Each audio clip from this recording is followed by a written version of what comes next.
Bryce, man, that was pretty amazing. Only the second twister in UFC history. Just tell us, how you set it up, and is that something you maybe envisioned yourself winning by tonight?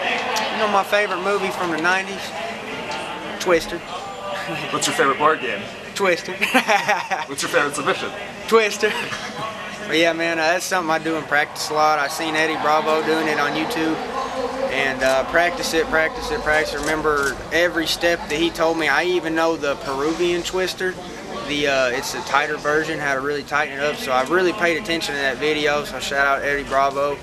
And yeah, that's where I got it from. And then me and my teammates are always working on it. And it's a good ground and pound spot too. If you don't, want to go for the sub, you can just punch them. They can't even do anything. You can just punch them from there. But I knew I didn't have a lot of time left, so I just wanted to go straight for a submission. Why is it such a rare submission in your opinion? Like, you don't even see people try to go for it very often, let alone actually finish the fight with it. I would say it's rare because A, it's hard to do. So many steps. I mean, so many steps.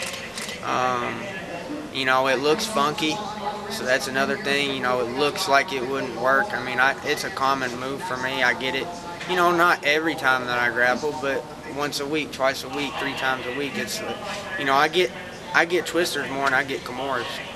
So in Kimuras, everybody thinks it's common. It's just I'm better at twisters than I am Kimuras.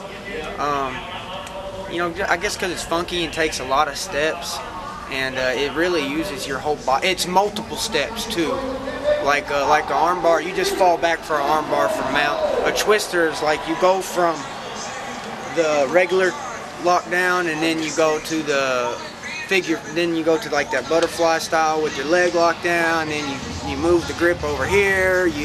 It's a multi-step process. It's like a 6-step process. If your opponent knows how to defend it. If they don't know how to defend it, then it's going to be like a 1-step process or 2-step process because they'll give you the arm.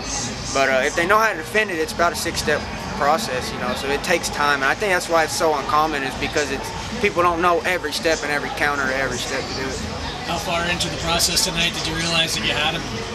Man, when I get that arm, when I have that leg around, both my legs around one of his legs, and he fails to lock his hands together, and he turns this way but leaves his arm behind, and I have that arm, I mean, I'm 80-something% from there. If I have my legs figure forward around your one leg, and you go to turn but you leave your arm, you're not going to be able to lock your hands back together.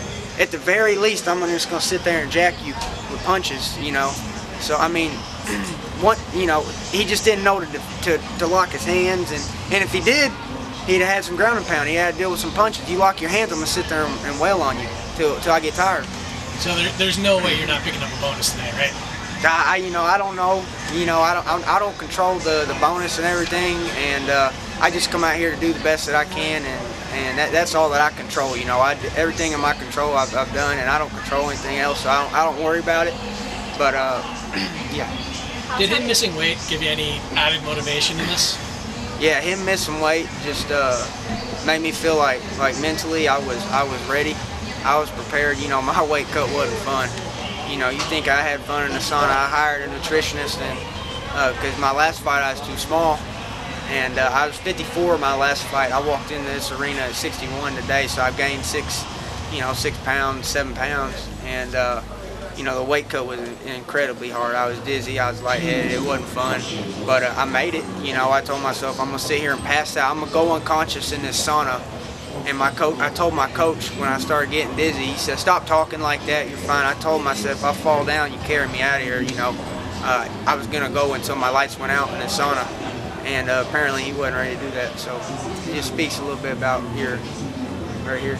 You consider moving up at any point, or is this, your... Oh, I ain't moving up. I think I'm just gonna cut the weight a little bit sooner. I was like 65 2 days out or 3 days out. So just trim it off a little bit sooner, I think, because I do not want to get to that state of about to pass out in the sauna again. That's not fun. With such an impressive win tonight, what is next for you? I don't know what's next. I gotta go home, and I'm trying to put a roof over 2 little kids' heads that I love, and so I'm more worried about that, and just being with my family, my loved ones, and that's my motivation. That's what I did a lot different this fight, is spend a lot of time with my family and people I love. So Did fighting in the nation's capital make you want to shout out the president? What motivated you to shout out Donald Trump? Hey, I'm up here in DC. I had to say something to my boy Donald Trump. He's right down the street. I mean, if he wants to go grab a bite to eat, it's on me. It was a little bit more than a shout out. It was, we couldn't hear exactly. What did you say? I told Donald Trump he needs help whooping some politician's ass. He come holler at me. I'll do it for free. No camo shorts?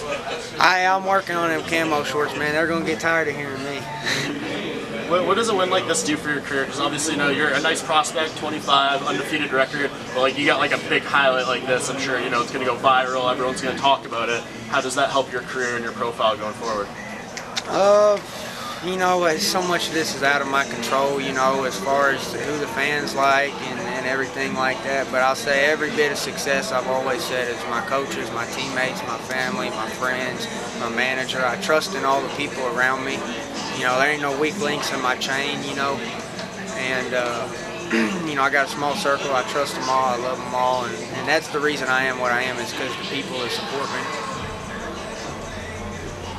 Thank you, sir. Thank y'all. Thank y'all.